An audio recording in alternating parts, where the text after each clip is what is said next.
And Federer finds a way to number 6.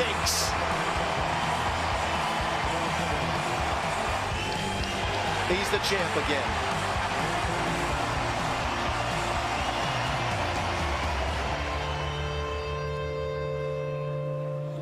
Two great moments tonight. One was Roger Federer just losing all of his emotions and happily in front of the world, showing us what it means. The other was Rod Laver just taking a moment to capture it all on his own phone. I mean, it's just unbelievable. It's surreal.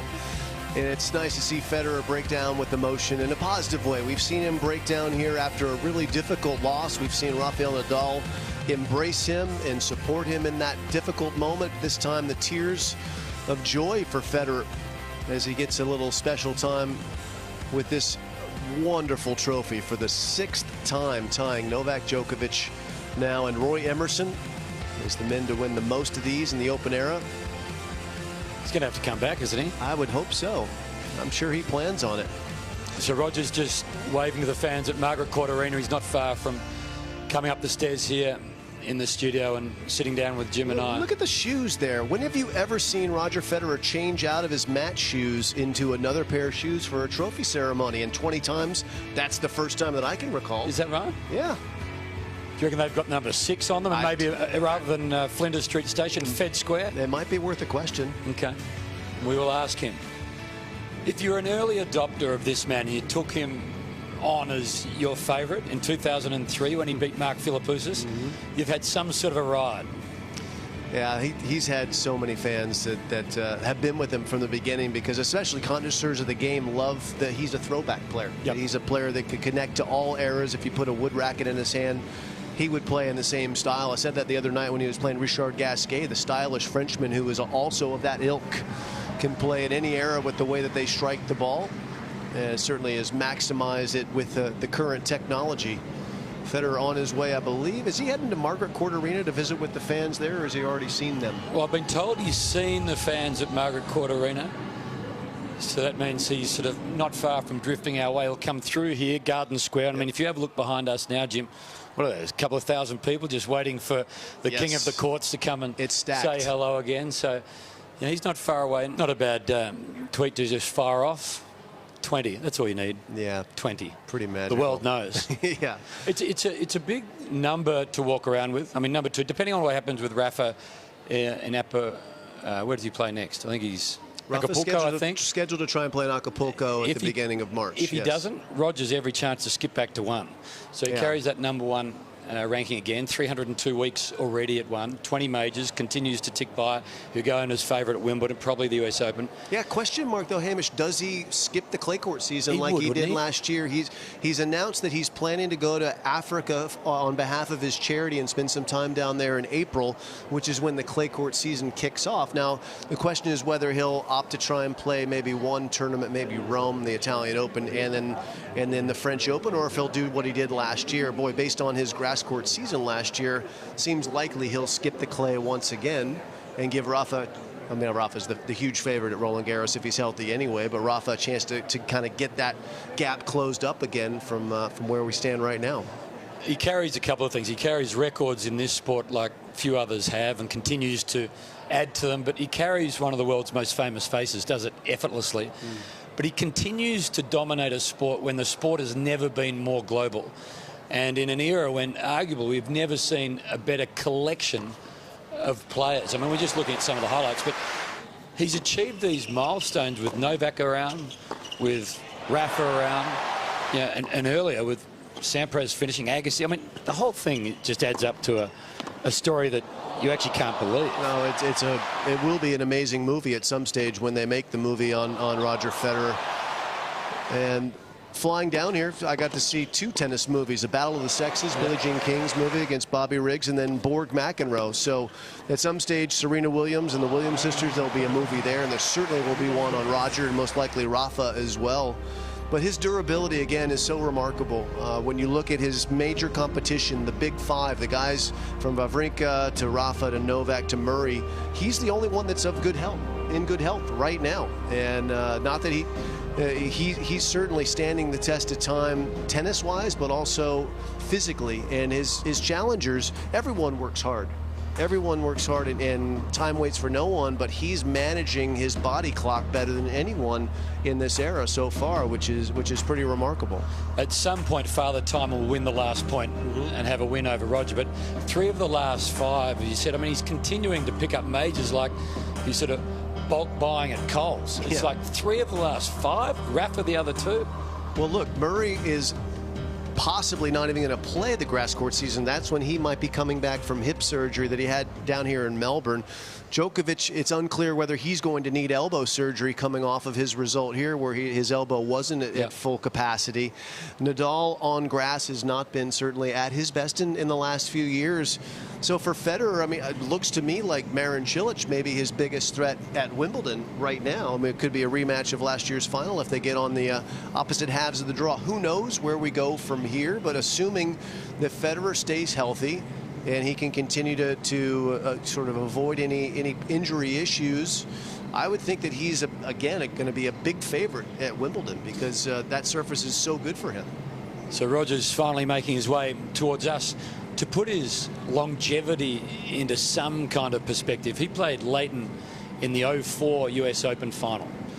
Leighton's body started deteriorating then. They're only a few months apart. Leighton's born in February. And Roger's born in August. It's just a different style of game. Leighton had to grind for every single point. Roger simply doesn't. As we see Roger carrying the trophy now with his agent in the green hat, there's a gentleman just to the right who has an RF Nike shirt that says 20 on it. You can see him, he's just in the right corner there. You can see the 2-0 pop out. So Nike definitely making some preparations. I don't know who he's on the phone with. We'll ask him that question, I presume, when he get up here. But someone important on the line for Roger. And he's not far from us. His team around him, sort of extended family. I was doing something earlier just before the Open, and I've forgotten the young man's name that's wearing the number 20, but he's sort of Tony Godzik's right-hand man. Okay. And it's like they're all part of, this is a guy who's a huge part of my life. This guy over here is a huge part of my life. This guy over here looks after this. Pierre looks after this. It is a corporation that makes sure this finely tuned athlete continues to purr. Yeah, well, Roger certainly has known how to delegate things in his life and to take pressure off of his plate from all the other things swirling around him. He's had the intelligence to bring in people like Ivan Ljubicic, a former player that Roger played a lot against. Ljubicic was coaching Milos Raonic successfully, and Roger convinced him to come on with him and join Severin Luthi as his coaching team, and that's been a really instrumental part of his success here in the last couple of years, because the backhand, the power and the pace on that and the intensity on that, I think, is largely derived from Ljubicic's pressing him to do that.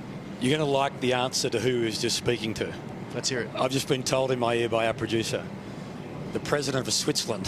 Very nice. Very appropriate. The president of Switzerland is on the line, Roger. Sure. Let's talk. Thank you, sir. No, it's been terrific. We'll have a coffee when I get back to the homeland. That's the president of the United States Tennis Association and of Tennis Australia, and then that's the chairman of the All England Club, Philip Brooks. So you have the 3 of the 4 leaders of the other majors here, or 2 of the 3 there. Chairman of Tennis Australia, chairwoman, chairperson. Absolutely. We're just missing the president of the French Tennis Federation to make this a clean sweep of the Grand Slams. 743,667. It's a record in terms of attendance again to come and watch the world's best. And Andy Murray wasn't about the place. Serena Williams missed for the very best of reasons. But this tournament, Jim, is run, and I've only been to Wimbledon. I've never been to the US Open or at Roland Garros, but it is run in the players' view as well as any, is it not? Yeah, absolutely. The way that they look after the players here, the attention to detail from when you arrive on your plane and everyone's waiting for you there to get you into town, the consistent approach to trying to raise prize money for the players year in and year out and being a leader in that role amongst the Grand Slams is definitely noticed and appreciated by the players, and the continuing investment in this facility, which continues to set the bar amongst the majors, I think also weighs heavily with the players and their appreciation for coming down here. I was looking at some numbers coming tonight. I mean, 30 is the number of finals that Roger has now found himself in. He won 10 of his first 11, 91% after 11 major finals. Extraordinary. Then won 9 of the last 18. But importantly, you know, he's won 3 in a row now. Beat Rafa here last year and then Marin the last 2. He's on a roll right now, and with what has happened about the place, if he misses Roland Garros, might be 4 in a row. 4 in a row. Never done that before? I'm just looking at Josh, our researcher. At the start he did. 4 in a row. So we've got to go right back to 04, 05. I'll get the numbers, but I mean, at 36, 37, wow. Yeah, and who's to say how long he plays? Of course, Jimmy Connors made that amazing run in the U.S. Open as he turned.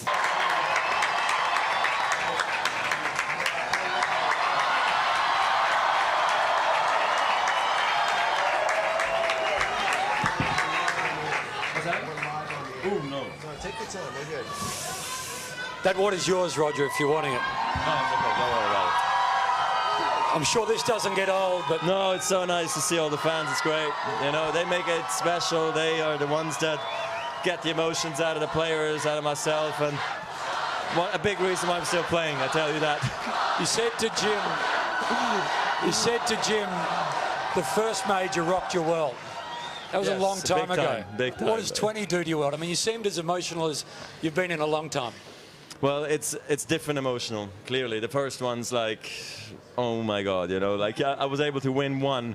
The rest now, it doesn't really matter at this point. I'm a Wimbledon champion. I'm a Grand Slam champion. I'm probably be top 3 in the world. You know, everything changes in your life after that win. And this one here tonight reminded me more of a maybe 2006 win I had here when I beat Baghdadis, I think, in the finals, and had a great run to the finals. I was a huge favorite going in, and I was keeping it, you know, the composure. The matches maybe weren't brutally emotional, you know, getting to the finals. And then I was just so relieved when everything was said and done, and I think I felt the same way tonight, and that's why I couldn't speak. It was terrible. It wasn't terrible. It was a beautiful moment. Thank you. Within the match here, you got off to a great start, and you hadn't dropped the set all tournament. In the second set, he flipped the switch, and he turned it around and made a match. What was going through your mind when the second set went his way and you entered that third set? Well, that was the problem. Really, I think my thoughts were all over the place. All day, you know, I was just thinking, what if I lost? What if I won? And every minute of the day. And that's the tough part when the match is played so late. You have so much time to think about it. Thank God I slept till like 11 o'clock. So imagine if I woke up at 7 and then I'm up for 12 hours before the match. And I mean, by the time the match comes around, you're a wreck. But no, I got off a flyer, which was great. But then that made me think of, what if I won? My God, that'd be so cool. Then I had my chances.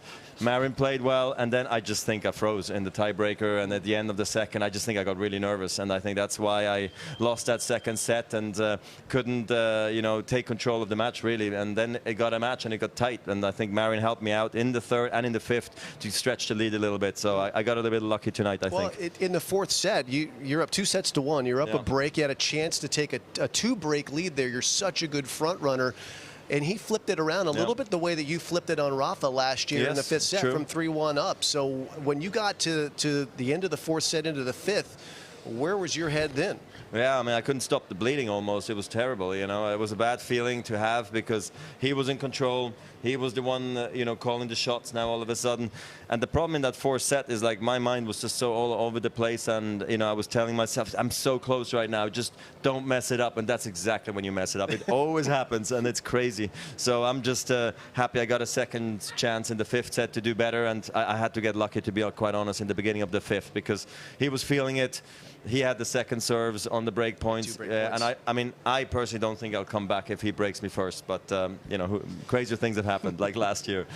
Roger, there's a moment in the third, 3-love, you're sitting down. Were you talking to yourself when you said, "Talk to me, talk to me"? There was a ball kid there, and we were just sort of. No, I was telling the umpire. You know, because I like it when they tell me how many more games are played until new balls come around. And I can't start calculating how many games have been played. And so I was just asking the umpire to help me out. Please think for me as well a little bit. So anyway, but it was all good. You know, last year you took this guy Norman for a tour in Switzerland. You took him all over the place. So, wouldn't get rid of him. Yeah, so what are the plans for this year with Norman now that you get him for another run? I don't know. We'll see. Last year was all just, there we go. I took him up in a bag up to the mountains. We went with a snowcat. Is that what you call it? We went with a gondola, then a ski lift. Like a glacier. And all I wanted is really actually have a lunch with my wife, my mom, and some of my friends were skiing. And I can't go there anymore because I'm not skiing at the moment. I'm too scared. So I said, like, let me bring the trophy, Norman, that we named Norman because of Norman Brooks Challenge Trophy. So I was just having fun with it. And then I said, like, well, I always had this idea. There was, Alingid, our America's Cup team, when we won it from New Zealand way back when. He had the idea once, Ernesto Bertarelli, to bring it to the Matterhorn in Switzerland. And I thought that was such a cool idea. So let me bring it to the Swiss mountains because I was right there and it was this beautiful sunny day, and that's what I did. And I think the pictures are terrible, but they're actually so epic because seeing Norman in the snow is just unexpected, Norman in the snow. This is Rod Laver about to show you. This is Rod taking images of you. He thought the moment tonight was so extraordinary that he wanted to capture it. I mean, the fact that he's now on Twitter is one thing. He's got an iPhone rolling and he's capturing you. Oh, he's the best, the Rocket. I'm so happy when I see him every time. Like any legend of the game, like yourself, Jim, or others. That's why I think, I thank you guys every time because it's because of them that I play tennis. It's that simple. And to see the Rocket front row, even taking a picture, my God, that was epic. I didn't even see it happening because I was crying too much, and I couldn't see through the tears. They were so thick. Your parents couldn't see you. Ivan couldn't see you. Your wife, everyone was crying. It was just. Oh, but were they?